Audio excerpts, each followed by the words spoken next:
Sir আমার নাম কানিসা বেগম, আমি ক্লাস 9 পড়ি। আমি স্যার আমার বলতেছে যে তুমি কি আমার সাথে পেপার করবা, তোমাদের সাথে আর কি আছে। আমরা স্যারের সাথে পেপার করলাম অনেকজন, 20 জনের মতন হলো। তাই একদিন অনেকজন আইলো না, আসছে 3 জন। তাই স্যারে বলো তোমরা যাও যে বলে কানিস তুমি থাকো। আমি থাকলাম স্যারের সাথে। স্যারে বলো তোমার একটা অঙ্ক করে দেবে। কি স্যার কি অঙ্ক করে? স্যারে আমার হাত ধরে এরকম বলো, স্যারে আমার শরীরে টাচ করে। এটা তো আমার সাথে হয়েছে, অন্য কোনো মেয়ের সাথে যদি এই কাজটা হয়, এই মেয়েটা কি মেনে নিবে? কে আসবে? আমার বান্ধবী বিধি, আর ওর সাথে এই কাজটা হয়েছে।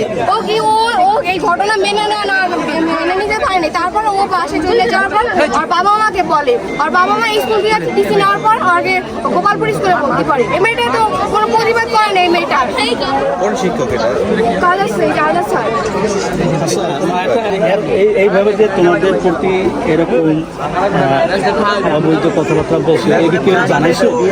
আমরা কেউ কি বলতে পারি? স্যার আমাদের এত বড় ভয়ে করছে, ভয় দেখাইছে না? ছিলাম হেডমাস্টার, আমার কাছে কি বলছো? ক্লাস টিচার তার কাছে কি বলছো? আমরা বলবেন আমাদের খারাপ একটা হুমকি দিচ্ছে, তোমাদের যদি তার হুমকি তো বলতে পারবো না। হ্যাঁ স্যার হুমকি দিয়েছে দিতে। স্যার আমাদের এটা শতবর্ষীয় স্কুল। কোন ক্লাস?